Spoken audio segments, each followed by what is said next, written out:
going on, everybody? Welcome to another Games Talk Live. I am your host, FOnz, and of course, this week, with me, as always, Hargeet Chani. Welcome, Hargeet. Another week, another show. How's it going? Going well. It's going well. Busy working and playing a little bit of gaming, but yeah, just a little bit, unfortunately. It's lots and lots of work, so haven't had too Yeah. much time to play games. But hey, whatever I do get to play, it's fun. It's always good. Yeah. We had some fun news this week, so We've let's get got into some it. news to talk about for sure. For myself, I've been playing a bit of PoE2 still, enjoying that patch immensely.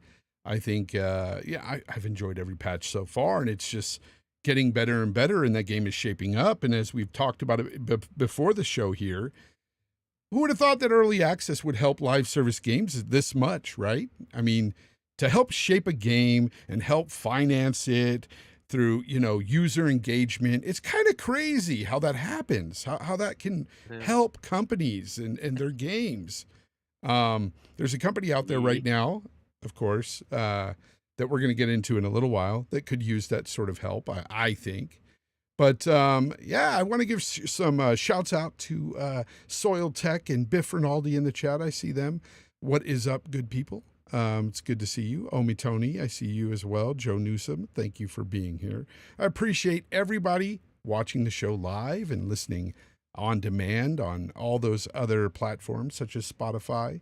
You know what? It's crazy. I, have just been doing some gaming and just kind of, relaxing a bit. It's been kind of weird because I've worked so much, like, since I was like 16, I've had a job forever. Like, it just seems like I've always been working. And now to be kind of retired, I guess I am retired. I don't have a job.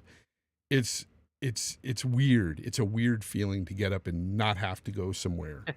And, and by no means am I like a rich person or anything. No. I'm very minimalistic now.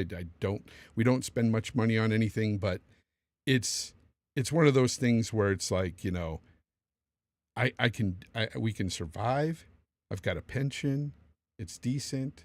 Thank God for that. But outside of that, I'm just living, man. And it's kind of nice to wake up with the sunset, watch it, and hang out, have a cup of coffee, and wait for this show to come on today and talk to you guys. It's fun. I'm just living a good life out here. I'm just reminiscing because I've left a horrible place, man. You don't nobody out there really realizes how bad of a place I used to live in California. It was really bad. I mean, and this was a suburb outside of San Francisco, but it was terrible, freaking terrible. Yeah. Every day, it's so funny. I get updates still from back at that place I used to live in. And I see, like, I'm still subscribed on some of the news feeds on my social media from back there. And there's always shootings and freaking somebody was just shot today and killed overnight. Oh. And I was just like, man, I'm so glad I got out of there. So glad. So anyways, forgive me if I'm reminiscing on, just living life, but I don't know. I love this new chapter of my life. I definitely do. Anyways, awesome. yeah. Just a little bit of what I'm going through, or not going through anymore. It's nice. Good evening, Will. He says, good evening. Oh, yes, Game Seeker, freedom. That's what it is. I live in a place with lots of freedoms. I walked into Walmart this morning. That was a place I went to, and it was nice to see nothing locked up. It was so nice to just grab things off the shelf, not have to hit a little red button and wait 20 minutes for some store employee to come by and unlock the cabinet to give me $1 cough drop. It's insane, but that's the kind of stuff I used to have to deal with. I found that very jarring when I went. Like I obviously I only go to LA when we have the June showcase. And I'd go to like a CVS to pick up some like whatever incidental stuff you have out there, and I'm like, wow, this looks so different. Having your cashier behind like a bulletproof thing, I'm like, what the hell that is too. This? It's so different. What is this? Yeah, I feel like I'm in a third world country. Exactly. It really did. It really did feel that way. It's so crazy. I'm just not used to it. Like, and I don't know if that happens in like in our city. I'm in Boston area, right? But like for where I'm in the burbs, it's like wide open. No. Like, none of that stuff But is but going but on. when you've lived like that for most of your life, you feel that that is the norm. And then you move somewhere where it's Wow. actually normal. It's actually normal, and because nothing should be locked up like that. That's crazy. Even. Like a Oh my dollar God. for some cough drops. $1, and you have it locked in a cabinet, and I have to wait in a line with other people waiting to get other things that probably cost more than $1. Oh my goodness. Like it was just, oh my God. And that's a true story. That happened to me back in California. Oh man, I went ballistic on the manager and she almost threw me out. And I was like, I apologize, but I just think it's ridiculous that you guys have this stuff locked up. And they were like, well, if people wouldn't steal. And I'm like, fair enough. I mean, that's what people are doing back there. Just be good out there, people. Don't steal, okay? Try not to steal stuff. Good It affects luck. the rest of us. That's just, Right. I mean, I've always lived by that. Like, when I was younger, I think I stole a pack of candy once, and my mom saw me like walk out the store with it. Oh, she took me right back in there. I learned a lesson right there that day. Not only did I have to return it and say and apologize, but I got my ass whooped when I got home. So I learned a lesson. So don't do that. Don't thieve. Thieves are bad. Yes. Anyways, let's get into some gaming talk. That's what people are here for anyway. But sometimes people do like the little backstory and, what's going on with us in our personal lives and stuff like that. I like to talk about that stuff. So if you don't like it, oh well. So let's talk about PlayStation. All right. We've got a few topics to talk here today about PlayStation, but let's get started with this one. They had their state of, let's call it multiplat, because it wasn't really state of play this week. I couldn't believe, Hargeet, that they announced that they were going to have a state of play with this new Bond game. And I'm like, this isn't even your game. Like, I'm sure they get the marketing for it, but why? Why are we doing a state of multiplat? I'll tell you why, Hargeet. I'll tell you why. This was a question not for you to answer, but it's because they have nothing first party to really showcase. And I'm not saying this is a console warrior thing. I'm saying it as a like, man, my PlayStation 5 Pro is just sitting here not being used because there's nothing to use on it. Everything else that I can use, it's multiplat. Hey, I'm going to use my PC. Where are the PlayStation games? Why are we seeing Bond? And Hargeet, do you care about this Bond game? Are you excited for it?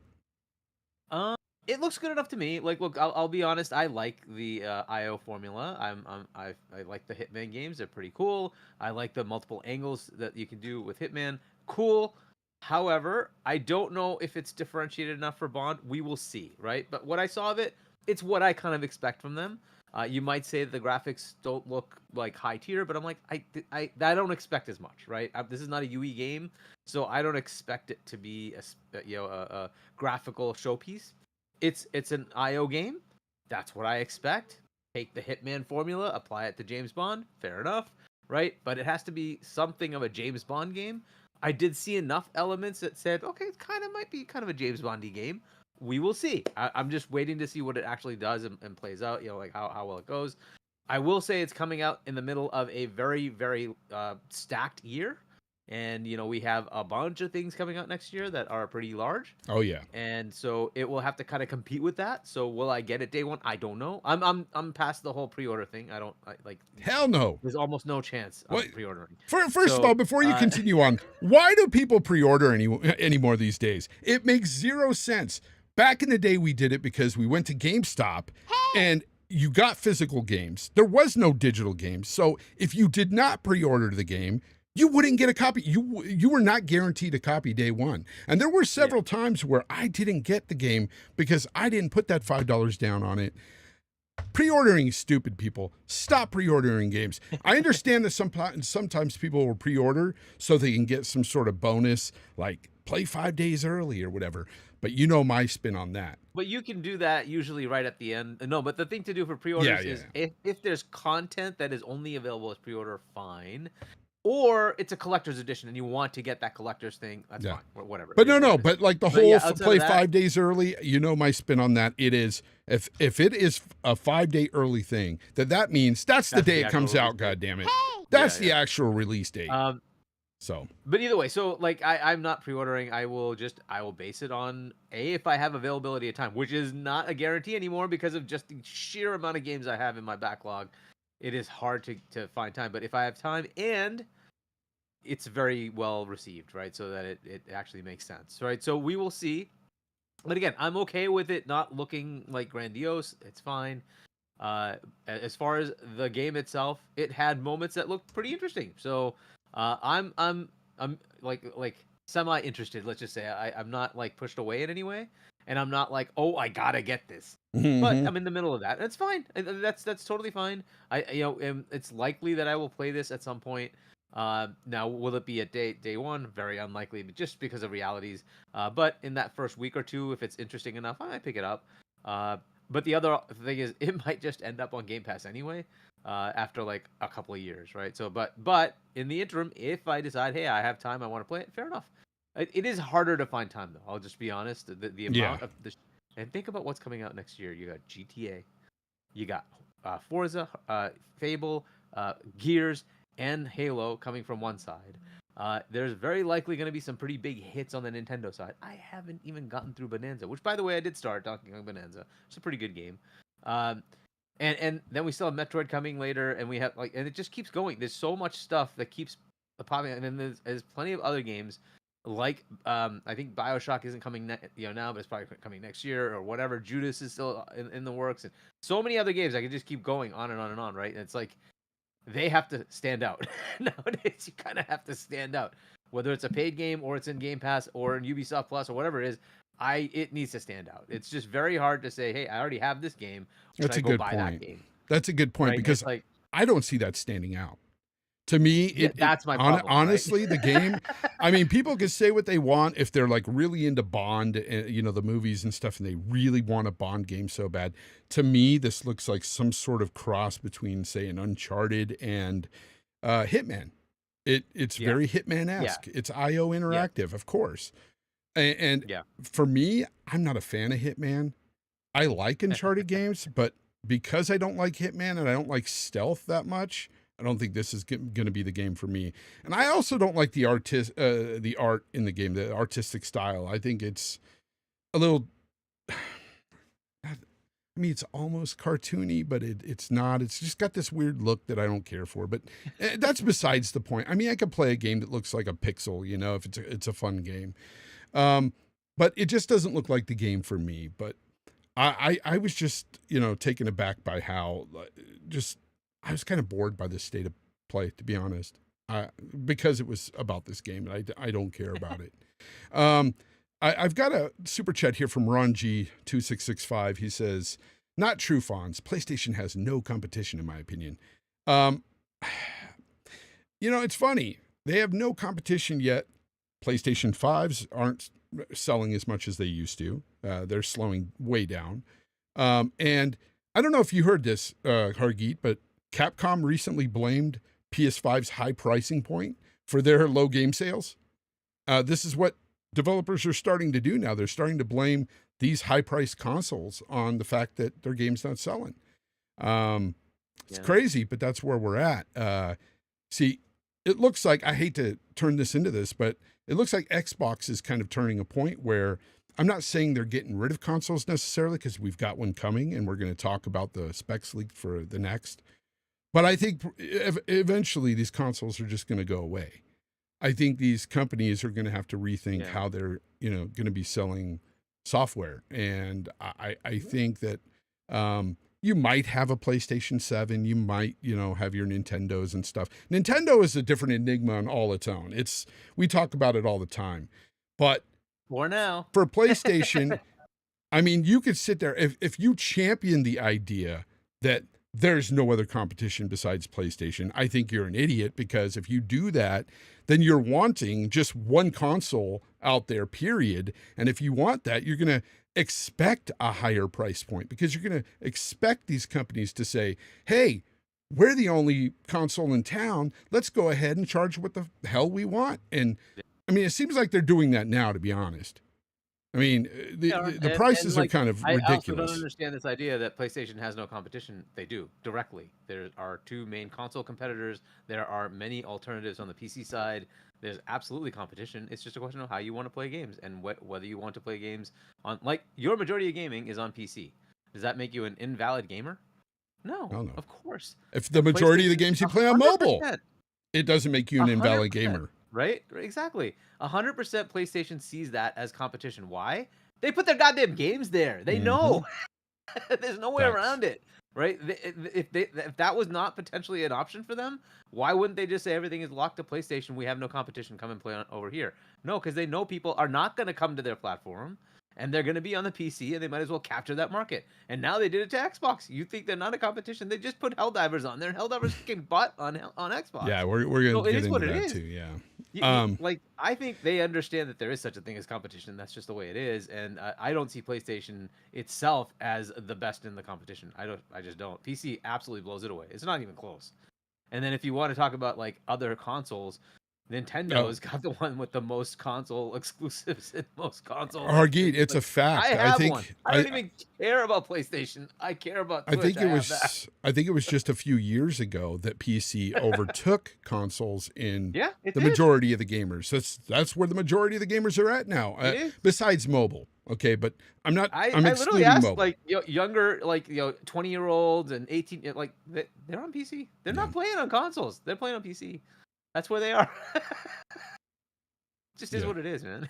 No, it's true. But I don't know. You tell me, guys in the chat. Are you guys excited for the Bond game? And don't take my negative word for it. You know me. I'm yelling at clouds all day. But for me, I don't like stealth all that much. So, I mean, I can take it in spurts here and there. Sometimes it's a little cool, but I can foresee this game having a lot of stealth aspects in the game. It's Bond. I mean, I expect it. It's IO Interactive, damn it. I expect it. But if you guys like it, cool. I want to hear it. Ron G2665, thank you for the $1.99. He says, I just wish they would put everything on PC. Yeah, thank you. Me too. I wish that too. I wish everything would come to PC. And eventually all the PlayStation games do trickle down to PC. Hopefully, I think he's talking about Take-Two as well, who's also, like, for instance, GTA is not going to come to PC day and date. I wish that was day and date too, which is stupid. Just come day and date. It's just stupid. Yeah. Of course. And Ron G 2665 again with $1.99. Thank you. Appreciate it. He says, I'm just saying 2K just came out and everyone is on PlayStation. Turns out that's not the case. EA has come out and said that Xbox players are the ones that play those games more. I don't know what the situation on 2K, but I'd assume it's kind of similar. NBA 2K is still kicking butt on Xbox in sales. And as I said, Madden sells more on. This is coming official, right? This is officially from Xbox. This is from Madden sells more on Xbox than it does on PlayStation. Who would have known? Who would have thought that, Ron? That's not like just some conjecture. That's official. And EA has outright said that Xbox is the better platform for us. Yeah, well, it's what it is. It is what it is. I mean, honestly, there's certain games that are going to do better on PlayStation than Xbox. I would say JRPGs typically do better on PlayStation. I think. Go ahead. Yeah, in the same statement, by the way, just to be fair, Mafia did better on PlayStation than it did on Xbox. Because it was really cinematic. It had less. It had less gameplay. The mindset of the players are very consistent, right? That's what you expect on PlayStation. That cinematic game, and on the Xbox side, it's competition. And that's not a knock. I'm not saying that. Saying it's very cinematic. This is what PlayStation has cultivated. The same way Xbox has cultivated the shooter box, the shooter bros. I mean, this is why we're going to talk about Helldivers. Helldivers is selling like crazy. I know we brought it up last week. It came out last week on the Xbox, but we're finding out now that, and take these numbers with a grain of salt because it comes from a website we don't know is really reputable, all that reputable. But all things are indicating like Helldivers is selling more, faster on Xbox than it did Xbox, on yeah. PlayStation. And what Which is is the numbers crazy. exactly? Like almost 1 million, right? So what they were saying, this is Alinea, they were saying it was I want to say it's 633 in the first 6 days on PlayStation, and 926 if these numbers, I think they're correct, on Xbox in the first 6 days. Yeah. 926,000. So close to 1 million already. And that's pretty good, especially given the differential in console install base, right? We're talking almost double at least, right, on the Mm-hmm. PlayStation side from the Xbox. And you're like, okay, with half that, they're still selling. So that's like double the rate, right? That's ridiculous. So, like, if you think about that, that's if I just compare the console bases and you say you sold 600-ish thousand, here I sold 900-ish thousand. That's almost, take that double. It's that much more than what you sold here because of the fact that you have half the number of consoles. So it is obviously attach rate wise much more anticipated on this kind of user base, right? The Xbox people just happen to like this kind of game, and I'm seeing it. You see it. You just go in, and there's so many people playing. I'm looking at my friends list. How many people are playing? Yeah, I Helldivers? see that too. Crazy. It's nuts. It's crazy. So it's a fun game. It is what it is. Like, and that's good. That's good for everybody involved, right? PlayStation is getting money out of it. They're seeing that there is a path for them to leverage the Xbox community and see that there is a difference in what their expectations are from their own community versus from the Xbox community, and that gives them an idea of what they should put there, and that's great. I think they should continue to look at that as an avenue for any future live games. I would suggest day and date. You might as well get as much money out of it as you can. So we'll see what they do, but like it's looking really good for Helldivers, and I think kudos to them. Yeah. And I think it was a fantastic idea to do that Halo ODST crossover, because so many people came in just to say, "What? You have a Halo in here? I want to play this and see what you've got." Yeah. Right? And so why not? Like, heck, the next game you do the same kind of thing. Who cares? Ultimately, it comes down to how are you enticing customers to engage with your game and give you money. That's it, right? So go for it. Yeah, Go for it's and I bring this up only because we're talking about how there's certain games that sell better on certain consoles. It's just how it is. And everybody knew since the beginning when Helldivers 2 was announced, everybody was saying that's totally an Xbox game. Put it out on Xbox. That's easy money there. And sure enough, a year later they put it out, and now people are loving it on Xbox. I would say, like, I'm seeing more people praise it on Xbox than I've seen praise it on PlayStation, in the early days I'm talking about too. And there was a lot of people on my friends list, or not on my friends list, on Twitter talking about it on PlayStation when it first hit there.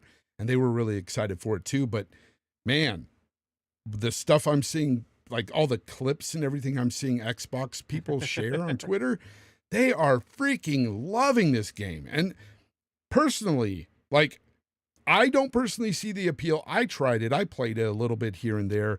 I think it's okay, but it's not my game. And that's not shitting on it. It's just not for me. But for the people it's for, those people who want these co-op experiences, these shooter experiences, dude, it's awesome for that, for those. And they're having a blast with it. It's crazy. Yeah. Here's a little shocker, Hargeet. One of the last remaining PlayStation 5 live service games is in turmoil. Fair Games apparently lost its director last month to WB Games Montreal. The creative director, his name is Daniel, I don't even know how to say his last name. I don't even know. It doesn't even matter. He's gone anyway.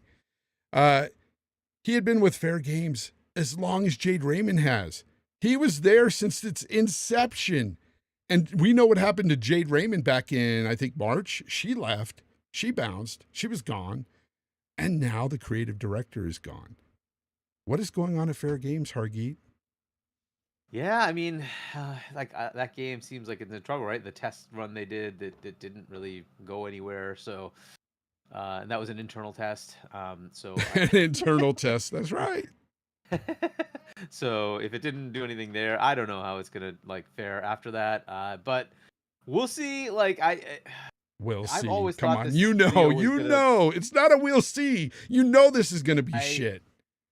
I've always thought this was going to be canceled and the studio was going to be shuttered. I just don't know when. But look, like it's still there. I don't know why, but it's still there. If they could shut down Factions 2, like I just don't know. Like at least that one, the internal test did well. They said it was great and people had fun playing it. That was not not what we heard. Again, this is all rumors, right? But that's not what we heard for Fair Games. It did not go well. It's like, well, how long are you going to keep pouring money in? You know, you already had Concord as a massive fail, with the expectations that it was doing well.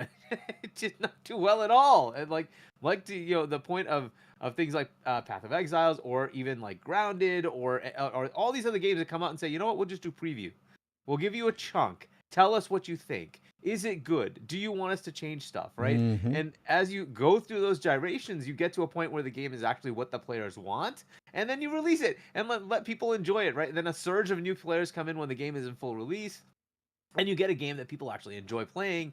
I I just don't know if they've learned that lesson. I don't know if they're going to do those kind of things. I think they should do an early access. It's not something PlayStation generally does, but I think they should learn that lesson, that the best way to do this, especially if you're doing a live game, is do it in early access, give a chunk to the players, let them tell you, is this good or not? What do you need to fix to make it better? Now, Marathon, maybe they learned that lesson. I don't know. We will see. They did get that feedback. They took it in stride and said, okay, we got to do something different. They delayed it. I don't know what happens with that game. We will see, right? But at least Bungie has a track record of doing good games that do actually work out. Fair enough. So maybe they can pull something off here. I don't know, right? But Fair Games has had no history. Jade Raymond has also had very little history after Assassin's Creed. I don't know if she's really done anything that's panned out. I don't know, but whatever. It's just it is where it is, and so we'll see what ends up happening with Fair Games. I've always held. I think this studio is probably just going to get closed. I just don't think the game's coming out. But if it does, at least give it a chance. Put it in preview. Put it on everything. Don't lock it down to just PlayStation. Put it everywhere, and see if people can give you that feedback loop and say, all right, here's what we think you need to do to make it fun, and see if you can make it into something that can. But I doubt they'll do it. I just know the PlayStation mentality. They want to release a game that's AAA quality, right? It's like, dude, just stop. Make it single A, double A quality. That's enough. Grounded is a perfect example of how you do things. Put a small team on something, get the concept to the point where it's something useful, and then gyrate enough to get to a point where it's a good game, right? That's what you need to do. Not spend $400 million and then throw it away. Like now for those, I don't know how much they've spent already, so it's probably a considerable amount. it's just gotta be, right? For those that don't know, Fair Games is described as a battle royale crossed with an extraction shooter, and we've only seen like a little bit, like a teaser of the game, and a lot of people were put off right away by the characters, like immediately, and those are the like types. The first game they showed in the last showcase. But those are the types of things I'm always screaming about when it comes to live service games. It's like, put your games in early access, your live service games especially, and charge people a certain price, maybe $20, $30, help finance the game, but more importantly, help shape the game. Tell the directors, hey, these characters look stupid. Hey, this character is just god-awful. Change it. The mechanics need working. You need to change this mechanic or that mechanic. This is how you get games to be better. This is the kind of stuff, like you mentioned, we're seeing in other early access games, such as PoE2. Incredible strides made there. Baldur's Gate 3 was another example. Another one. It would only behoove them to do so. But PlayStation are so hard-headed, they think they could get these freaking live service games done. Learn that lesson. Here's the thing, though. How many times are we going to sit there and fail for you to say, I hope they learned their lesson? Because they're not learning. I don't know. And if this game fails... Another thing I would do is they have, I don't know, 50 million whatever subscribers to PSN.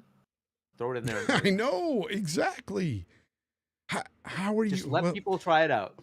The problem with doing that, see, I don't agree with putting in the PSN the same way I wouldn't agree with putting it in Game Pass, because people are more susceptible to just accept it. Like, Well, it's fun. You know, it may the characters may look dumb or the mechanics aren't the best, but it's okay. It's in Game Pass or it's in PSN. You know, that's kind of the mentality I think we'll get. I don't want that. Put it behind a little bit of a paywall and say, hey, really, we're taking real feedback from you guys. We want to shape this game to be something really good, and let people, let gamers help shape this game. Otherwise, you're going to have freaking Sony have another huge loss on their hands, because how many years has it been since this has been in production? At least 4, right? At least 4. When did we hear about this? Was it 2021 or 2020? It was a long time ago. I don't even remember if it was 2021 or 2020, but yeah, it's been a while. Okay, so but even if it's 3 years, you still have all that R&D, all that money you've put into this game. And then you're going to tell me that when this game drops and it flops, and we're not hoping it flops, we're not saying that, but when it does, because I'm pretty much saying it's going to flop just because you had the creative director just leave and bounce and say, hey, I'm excited to go work with WB Montreal. Basically what he's telling me, Hargeet, is like, that game is ass, and I'm glad to get the fuck out.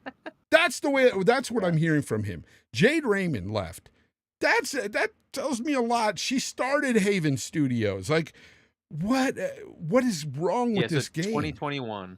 It's 2021. Okay, so the internal playtest March 2021 did not do well. So yeah, you're looking at 4 years now, going on 4 years. It's crazy. Yeah. I'll just say I don't have any small hope for this game whatsoever. Yeah, I don't. Yeah, and as far as your thing on not putting it in a service because people wouldn't pay for it, no, I think it's fine either way. Just say, hey, look, at the end of it, you're gonna have to buy the game, but in preview, we'll just throw it in here so you can try it, right, and see, and you can give us feedback, because it takes away that extra barrier. But either way, like, it's worked for other games, and certainly many of the live games that Xbox has put out, they've worked out. Some have not, a few, very few, but you're right. Grounded 2 was a game that they put in Game Pass early access, and they actually helped because they actually listened to a lot of people out there, a lot of the gamers. Yeah, so you're right. You're right. Yeah, that is true. And Grounded started out with like a third or maybe a quarter of the game available to you, and then they added and added and added to get to the final release. I only played it when it came to final release, but they took a lot of feedback from people, and people loved it when they like got to try it instead of saying, like, I don't know how many people would have gone out of the way to buy it. So I think the fact that they had it there is like, oh, let me just download it and try it. Oh, this is kind of fun. Let me just keep playing and keep playing. Wow. And the fun of it is that co-op thing, right? That this is really fun together, not just, hey, I just do my own thing. This is a fun together game. And that's the kind of thing, and that's why Helldivers is working. It's a fun together game. You get into a party chat, and all of you are playing together. It's fun. And that's just the communities type stuff we do on the Xbox side, right? We're more on the party chat thing than on the single player thing. We like to play together, and that's one of the things that drives that kind of Helldivers numbers. So again, if Fair Games is something that's coming out, I recommend they put it everywhere. I agree with you. Put it in preview, please. Put it in preview and see what you can get for feedback, and see if you can get the game to be what it needs to be, instead of what you imagine it being, and then it turns out to fail. Yeah, no, I'm with you, and it may seem like we're just trying to shit on it, but all indications are pointing to this game being succeed. We want them to succeed. It's bad. It's the opposite. In bad shape anyway currently. And then Ben Studio, they had this new role come up where they're looking for some multiplayer thing going on. So I guess Ben Studio is still working on some multiplayer game. Again, like, we'll see. I don't know if it's going anywhere. Can they just go back to making single player Sad Dad walking simulators, please? Yeah. That's what they're successful in. I mean, I know they're trying to chase a trend and get something to really stir up some real revenue, because game sales are down, PlayStation sales are down. Matter of fact, I just looked into it right now. It says that PS5 has slumped so hard in the past freaking month, it's down 47% in sales. The PlayStation 5 is down 47 consoles, 47%. And who would have thought that would happen? 5 years into the gen, you keep upping the price of these consoles. Of course they're going to slump. Of course they're not going to sell. It's crazy. So Well, that's alarming, actually. That's not good. Jeez. no, and it's being reported widely that this is a 47% decline in dollar sales year over year. Um, it's crazy, and that's even before the price hike in August. So it's going to be crazy to see what happens now that the prices have gone up even more, because you remember the prices have stayed the same generally here in America, I think, for the PlayStation 5. I think they did some shady stuff where they kind of like upped the price but added a game or something like that. You know what I'm saying? So they were like, oh, that offsets the price. It's still the same, folks. You get a game. And no, but now they've upped the price, and I mean, they got to stop with this pricing. 5 years into a gen is freaking ridiculous that these consoles have not went down. They've went up. That's insane. Across the board. Yeah. It's not even one. It's all of them. It's all of them. It's Xbox too. And of course, we know Xbox sales have been down, Switch, of all things, Switch 1, not even 2, Switch 1 got increased in did price it really? now, like 8 years later. Oh, yeah, you didn't see that? Oh my gosh, I did not. Yeah, Switch That's 1 insane. went up in price. That's insane. Oh my gosh. Yeah. It's really crazy. Let's talk about Xbox a moment here.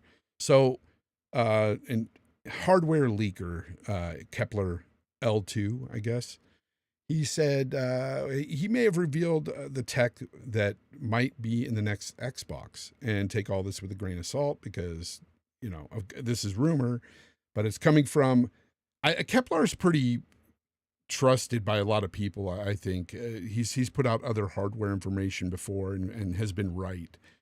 But if this is true, this is going to be kind of a formidable console spec here, even compared to the PC. I think it looks pretty darn good. So apparently it's going to be built around a custom APU, Zen 6, possibly C, which will greatly improve efficiency and performance. This could mean 12 cores with a potential of 24 threads for multi-threading. I don't know what this means, but obviously bigger is better. It's more than what we got in the Series X. The Series X, I think, had like 16 threads and 8 cores. But apparently, this should provide for better performance, especially in handling what may be a dual boot system. So what we were talking about for a while now, this PC dual boot system, where you'll be able to boot into sort of like a Windows experience, play PC games, that sort of thing. And then you can boot into a traditional Xbox sort of experience that you get now with the UI and the dashboard that you have. So it could be something like that. It's not for sure, but this is just what's being reported. And on the GPU side, they may be using an RDNA 5 graphics core, rumored to rival desktop GPUs close to a 5070 Ti. Hey! Which 5070 Ti is no slouch. That's pretty darn good. That's a decent rig you got going. Yeah, I mean, honestly, you can do quite a bit with that. You can play some 4K gaming and 120 hertz, and you know, I think it struggles a bit on path tracing. However, the leaks also indicate the possibility of something they're calling UDNA. It'll be able to produce highly detailed graphics with dedicated ray tracing cores. So that is dedicated for ray tracing, including path tracing.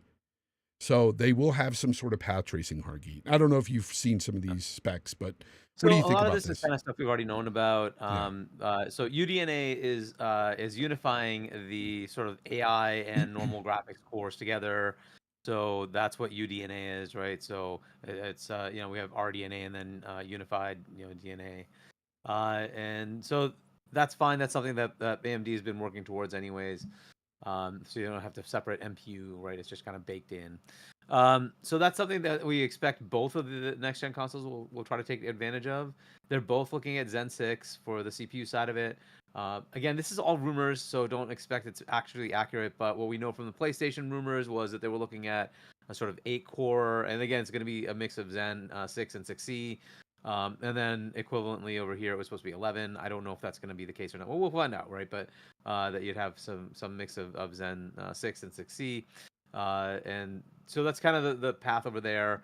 It all comes down to like what the performance targets are. And then what we're seeing from CUs, it was a little less on the PlayStation, a little bit more on the Xbox side on Magnus, right? So, fine. There's maybe more leaks of that kind of stuff. So maybe it's getting closer that Xbox is actually kind of solidifying. Yep, this is going to be the platform, and they're kind of making it an open platform that other manufacturers can come in as OEM partners and leverage as well, which is kind of cool.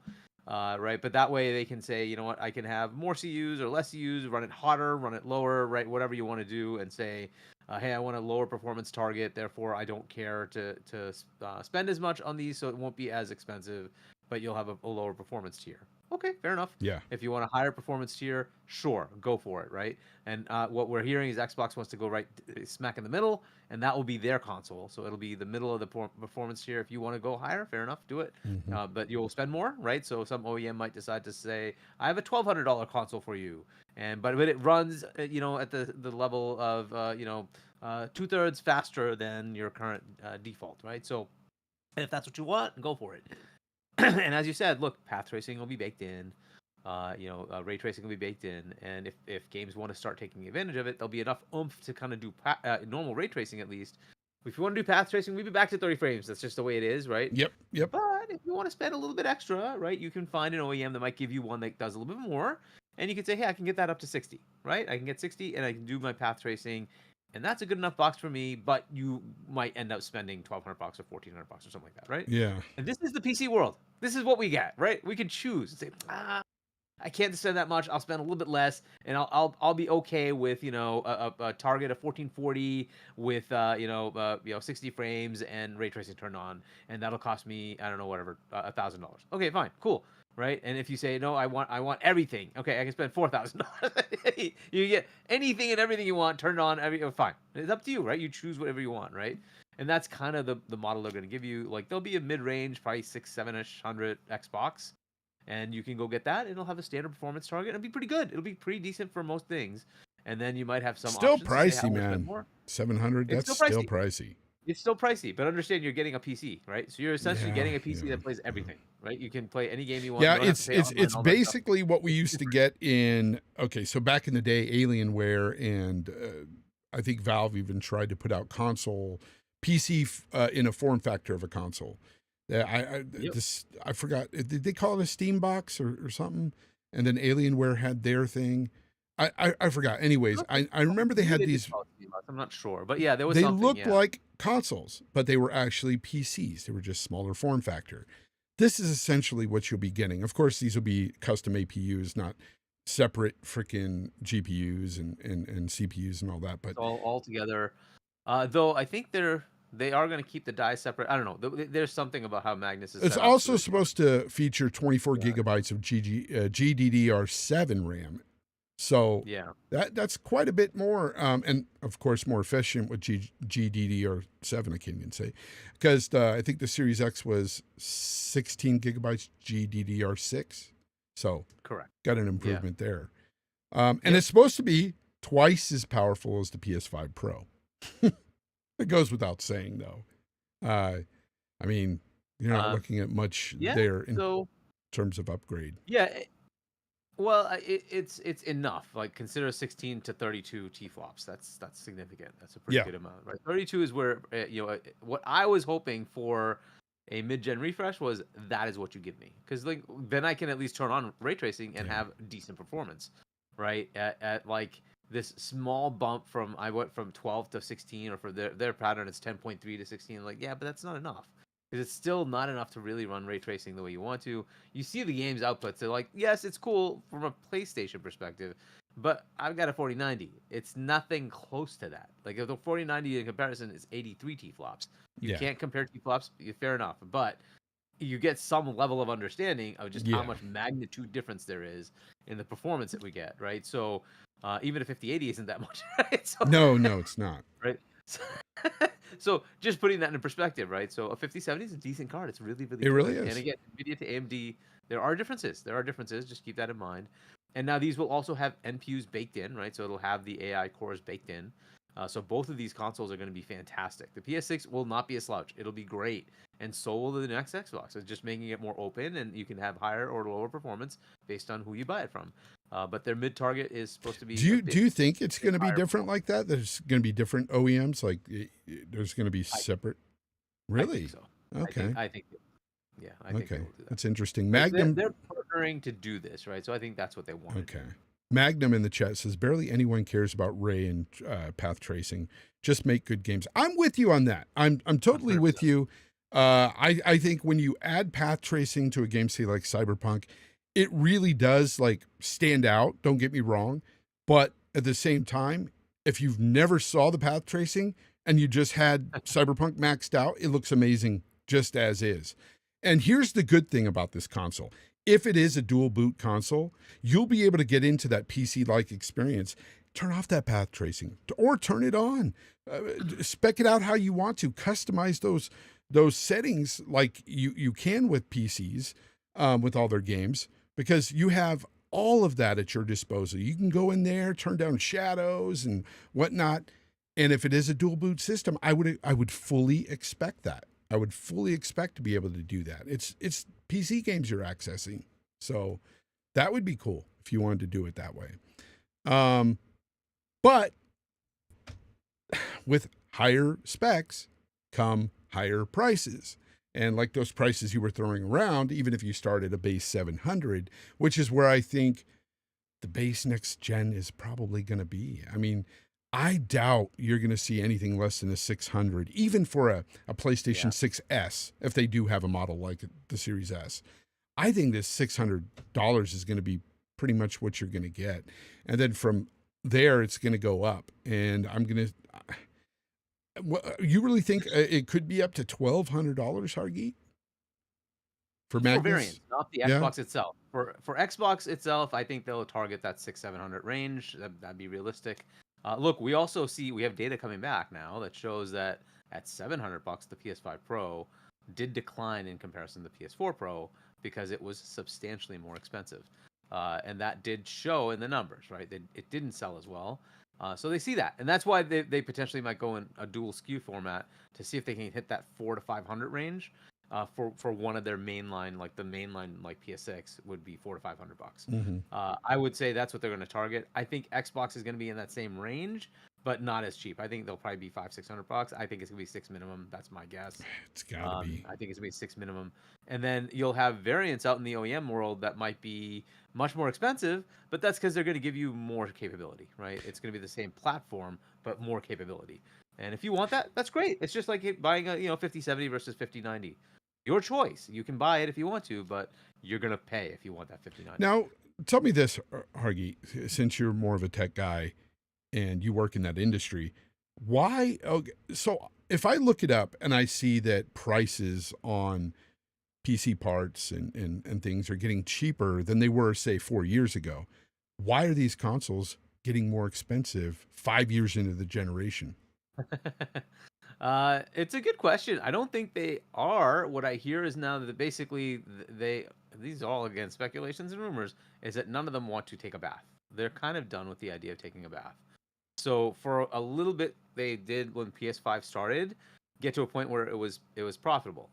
Then the world kind of went into turmoil mode, and like the actual effects of COVID took, and like the manufacturing was a problem, the supplies were a problem, the materials needed to make these things were a problem, and everything kind of went escalating in price. Along with that, all the countries did inflationary things, and everything inflated in price. And then there was just human loss. Unfortunately, the people who make these things died. That was unfortunate, but it is what it is. Like that literally happened. And so people had to get retrained. So everything escalated in cost, right? And so for a while, the PlayStation became not profitable. And then they started increasing prices to counter inflation and et cetera, et cetera. And Xbox a whole while just kept taking it for a while. And then they've been taking a bath on every one of these for a long time. And then, they eventually also increased the prices in remote areas because of inflation. And then came like the eventual like, hey, we're just done taking a bath. We don't want to do it. So PlayStation said, to hell with it, we're increasing our price. Xbox said, to hell with it, we're increasing our price. And now I think they're all either breaking even or making money on their consoles. And that's basically where it is. They've just all decided that we're not taking a bath anymore. And the problem is, yes, it's possible to make that money back. Fair enough. But a lot of people also buy these things, and I'm very much one of the offenders here. Buy a console as just a media consumption device. Yeah. And if you do that, and let's say you only play Fortnite and never spend V-Bucks, what's PlayStation's incentive to give you that box? What's Xbox's incentive to give you that box? Mm-hmm. Right? You never have to buy PSN Plus. You never have to buy any V-Bucks.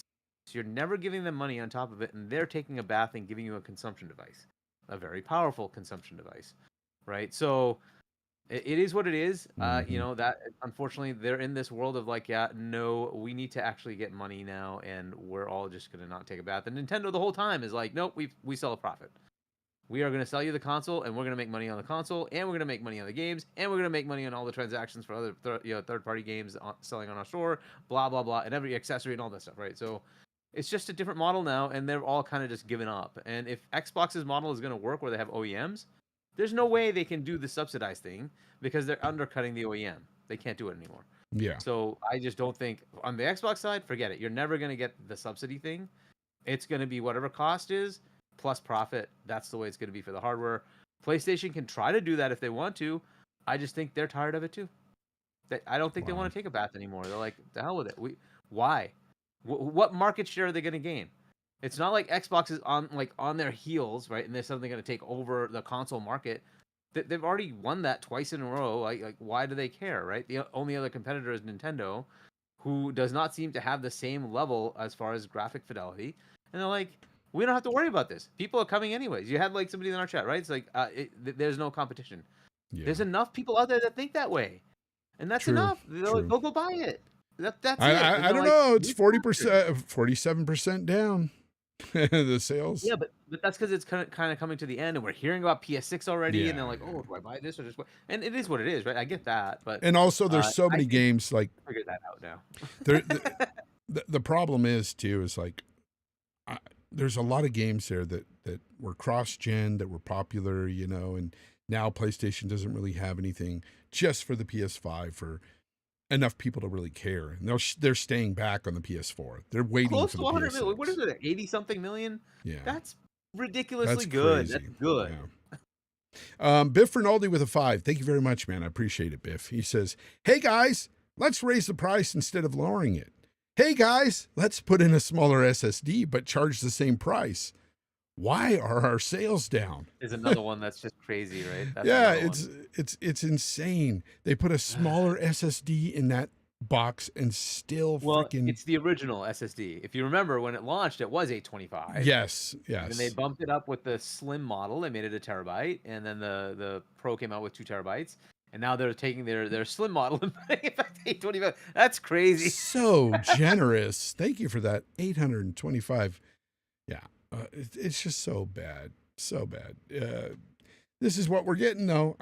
This is the state of the industry. But all in all, though, these specs coming for the Xbox, it sounds very good, if true. For a console, again, that's really good.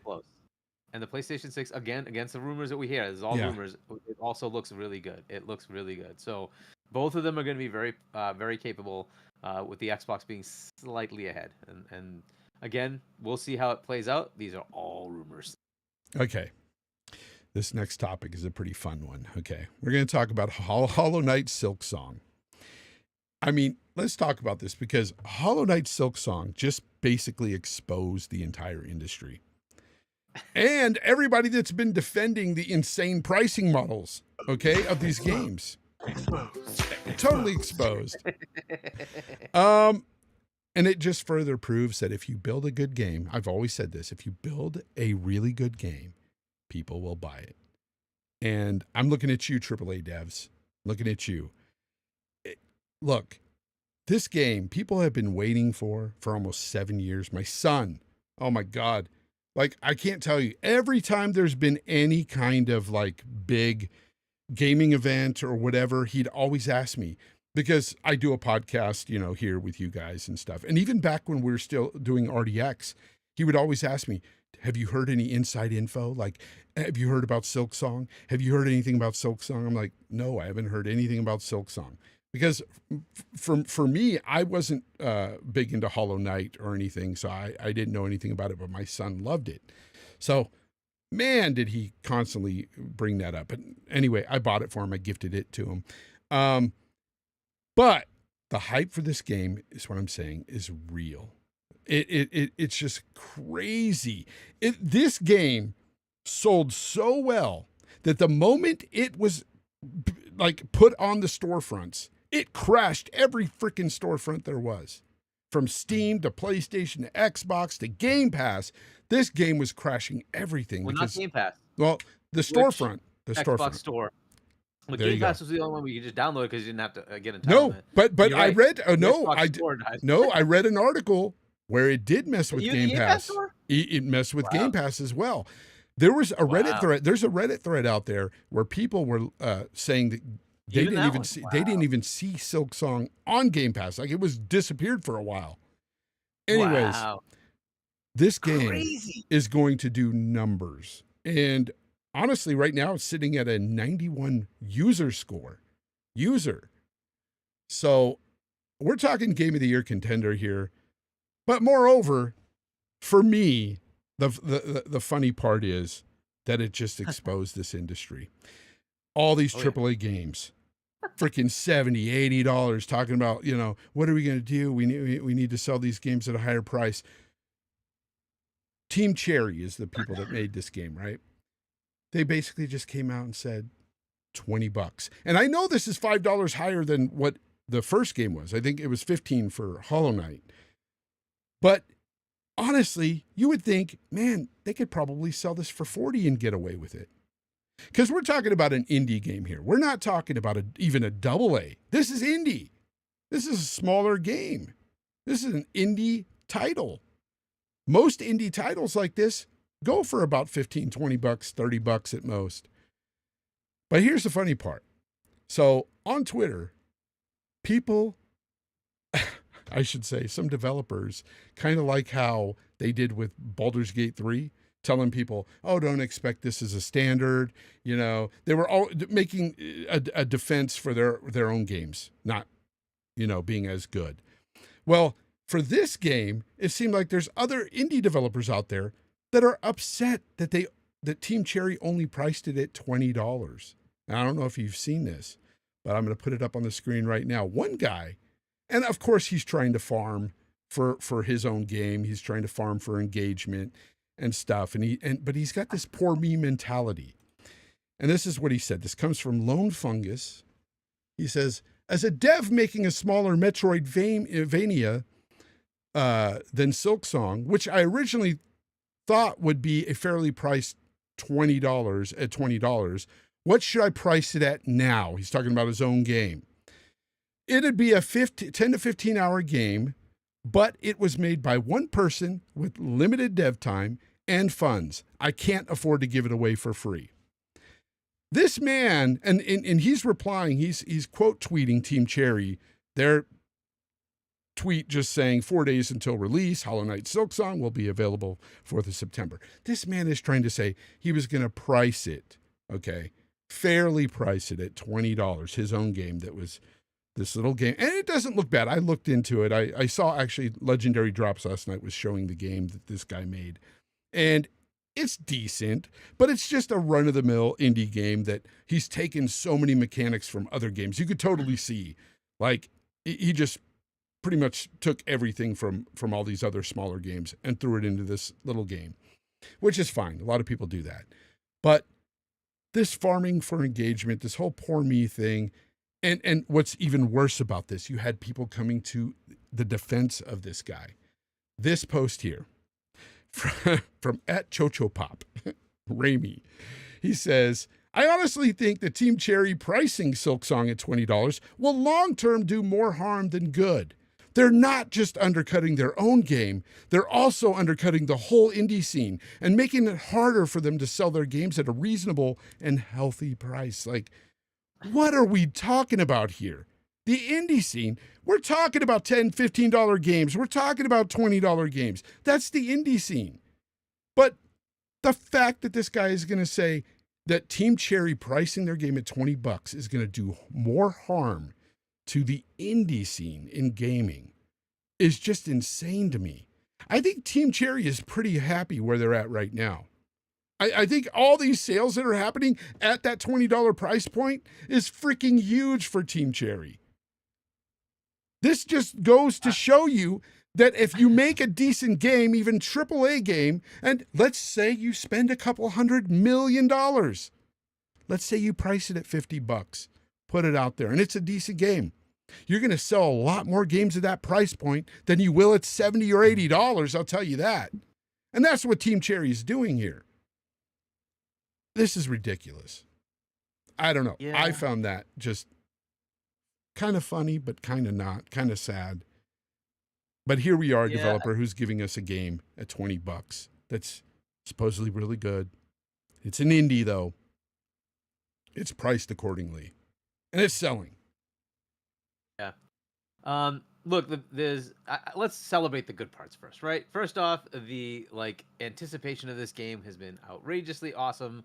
That's great for the team, right? That's making this game. It goes to show you how well received the first one was, right? That's awesome news, right?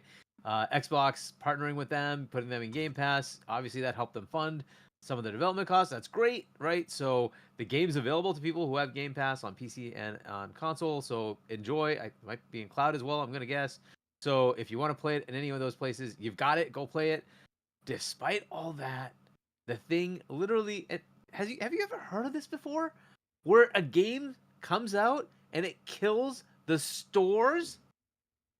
Steam, down. Xbox, down. Yeah, Switch, not just one down. storefront. PlayStation, down. That's insane. That's insane. That's how much demand there was for this game.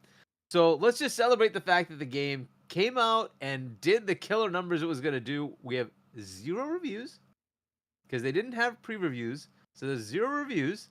So it wasn't even anything to do with it's critically highly rated. No. This is just the game is anticipated and people wanted to play it based on the previous game that came out. Awesome. This is great news for the team that's doing this. They obviously the fan base enjoyed their first offer. Well, I don't know if it was their first offering, but the first game in this series. So what the heck? This is great news. And Hargy, cool. You know what else they did too? They didn't really market this game. They didn't have to. They didn't have to. You could just see the buzz. And dude, every time you had a show, Silksong. Yep. You just see that in the chat. Silksong. Where's Silksong? Where's that? That was my son. He was probably one of those people. Silksong. So you just saw that every show, right? Where's Silksong? So this is great, right? So on the good side, you have that. Now this $20 thing. Why is this controversial? I don't understand why. What they want to charge is what they want to charge. If it was free to play, would they complain? Why does it matter? It's up to them to charge whatever they want to charge. All this negativity stuff is more of a what is it? Insecurity on the other side. Yes. Right? 100%. They don't feel like they can compete to the same level. It's fear. and don't expect to, right? Either you have that kind of gravitas, and look, they earned that by putting out a game that people liked. Right? And they're like, oh, the sequel's coming? I want that game. Right? They earned that. So if you want to do that, 100%. go make a game that people want to play. PoE is a good example. PoE, a ton of people played, and a ton of people put lots and lots of hours in. And then PoE 2 comes out in preview, and a ton of people come play. So this is what you do. You make a game that people want. That's it. It's just that simple. If you do that, people will come. That's it. It's just that simple. And if you don't think your game is going to sell, that's on you. That's on you. Right? You got to figure out how to make your game compelling enough. And in a landscape where there's a ton of options, you have to make it so that you... Now, here's a brand new one that came out that did numbers. Expedition 33. Yep. Why? Priced at $50. It differentiated itself. It didn't come out at $70. It did exactly the things needed, right? And by the way, was also in Game Pass, day and date, available to people on both console and cloud and PC. Sorry, and so it's available all there. Even then, it sold very well. So what was the compelling thing there? It was different. That's it. They did something that people hadn't seen. And like, oh, this sounds cool. I want to try it. Yeah, they so differentiate yourself. Claire Obscure, Big deal. Expedition 33 sold 3.3 million copies in the first 33 days of release, which some people say, oh, that's not a lot. It's a lot for this small game, For this tiny small game. For an Exactly, indie, exactly. It's a lot. So here's my overall point, though. Like somebody in the chat, I think it was For the Win, said Shinobi is doing great also and is priced at $29.99. That's kind of on the high end of an indie game, but still, for what type of an indie game it is anyway. So Shinobi but still, technically cannot be an indie game because it's from a publisher. Oh, right? Sega, that's Shinobi's right. owned by Sega. It's So double A. It's double A. It's a single A, double A in that range. Fair enough. It's not a triple A game. Fine, but it is not an indie. Okay. You can't consider it an indie. So my whole thing though is that I don't think. Excuse me. I had a cough. I muted myself. I don't think that any of these games, any game that comes out, should have to guarantee a certain price. I think these publishers should price accordingly, whatever they feel, not necessarily $80 or higher. I don't agree with that. But I don't think that every game needs to be $70. I don't agree with that, even if it's AAA. All these games have very different budgets. These games aren't all the same. They're very different lengths. They've had very different size team makeups and stuff. And I really think that games should just be priced differently. Like I don't think that every AAA game necessarily needs to be $69.99. It doesn't make sense to me. Because there's plenty of times where a game comes out like Expedition, priced at $50, feels and looks like a AAA game, yet is not, and they priced it perfectly, and it sold well because of that. Let's be honest. A lot of these people that bought the game, I'm sure there's a lot that wouldn't have bought it had it not been $50. They might have waited for a sale, but they didn't. They bought it because it was priced well. And I think more developers and publishers should start to look into this and stop this whole notion that we need to be priced at $70 because everybody else is doing it. That's ridiculous. Complete freaking just utter ridiculousness. I think it's stupid. Boba Fett Gaming says Mind's Eye should have been priced at $3.99. $3.99. No shit. Oh, I mean, that's he's hilarious. not wrong. I don't know if Holly's still here. Holly was liking the game at first. I don't know if she played a little bit more and ended up not liking it, but at first she was like, I'm really into this. She was the only one I heard saying that, by the way. Not to throw you out there, Holly, but you were the only one that I knew personally that was like enjoying the game. Somebody else who liked it. But was it? I think it was C Money. I think C Money liked it. No.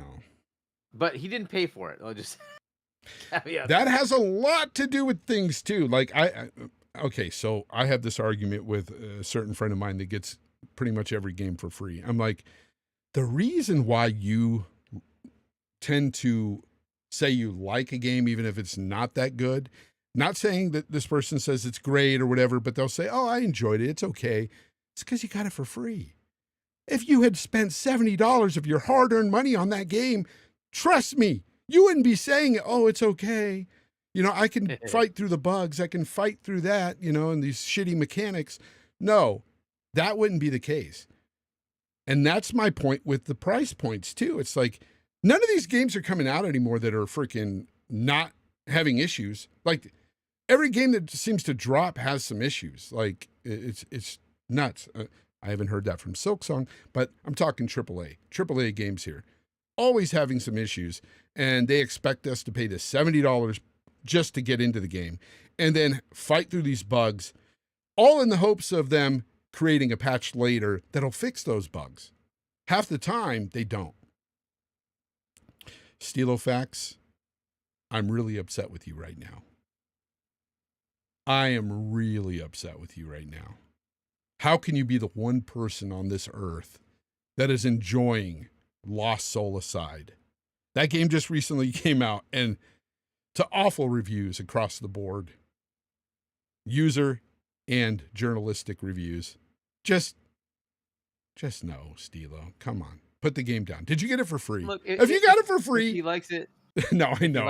Everybody has their own whatever. thing. But geez. Right? So, yeah. No, that game. If you're enjoying it, that's actually great. Enjoy it. I hope enjoy it. And you got your money's worth out of it. So that's true. Good. That's a good thing. True. Right? So, that is a good thing.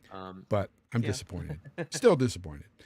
Yeah. Magnum says the Metal Gear remake is failing because of how high the price is. 110%. Magnum, you spot fucking on, man. That price is way too high. And the fact that game is buggy as shit is insane to me. Like, why anybody would buy that game at that high price? No. Didn't they charge $70 for that thing? Even on PC? I think it was 60, but I will check. Even at 60, that's too much.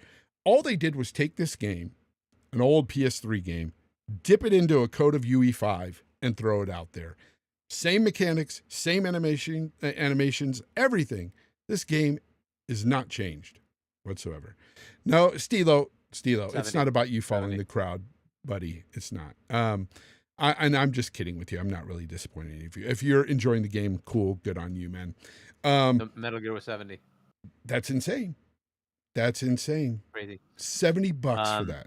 Yeah, I think Gears is doing better than that, though it's not doing as well as it probably could, but Gears is doing better than Metal Gear. And then Helldivers is just crushing it. Helldivers is crushing it. That 40.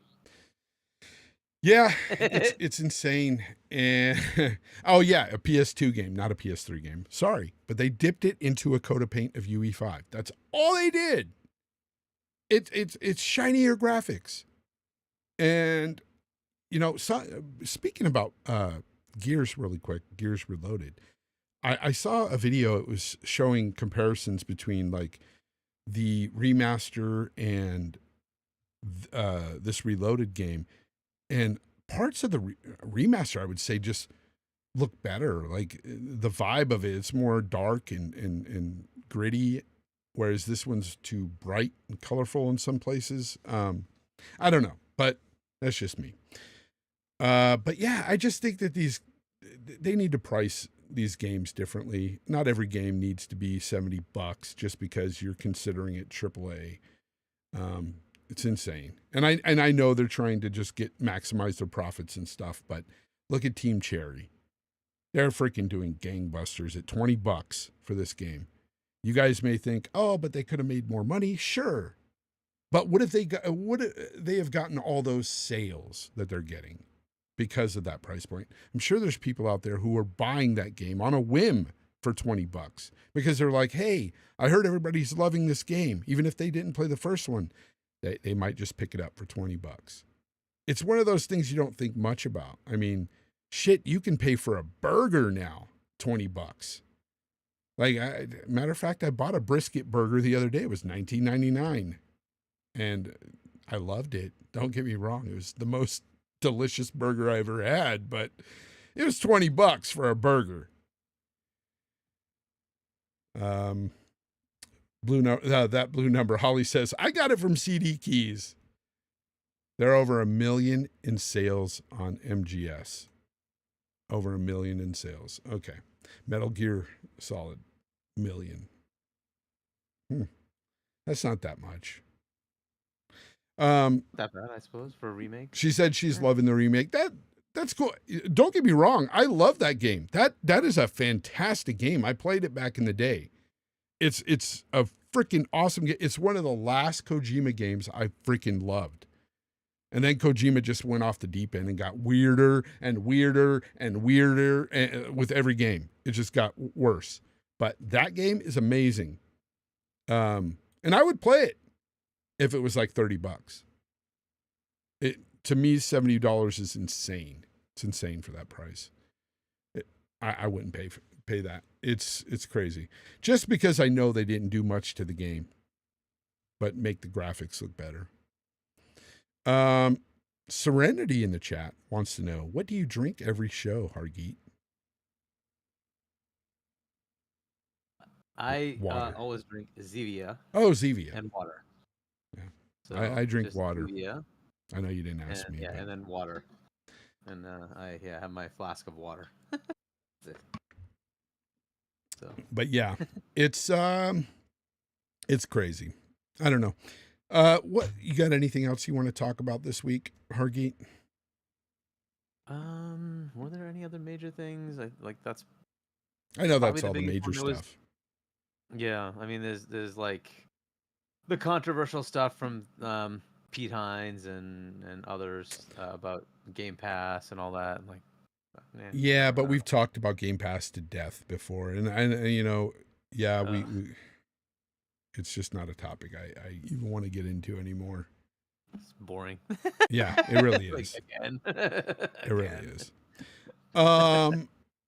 Yeah. Anyways, we're gonna get out of here then, Hargeet. With that said, let everybody know where they can find you, your book, what podcast you're going to be on next, because you've got like 20 of them. No, I'm just kidding.